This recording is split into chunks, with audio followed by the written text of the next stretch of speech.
ప్రార్థన చేద్దామా? దేవాదేవారమ్ము కావవయ్య మమ్ము చిన్న పిల్లలమయ్యా కన్నా తండ్రివయ్యా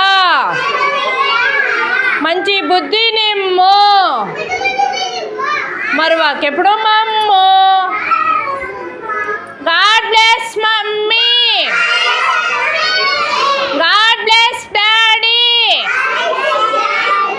God bless teacher, help me always to make them happy. గురు బ్రహ్మ గురుర్విష్ణు గురుర్దేవో మహేశ్వర గురు సాక్షాత్ పరబ్రహ్మ తస్మై శ్రీ గురవే నమః. ఇట్లా మనం రోజు చేసుకుంటామరా ప్రార్థన? చేసుకుంటామా?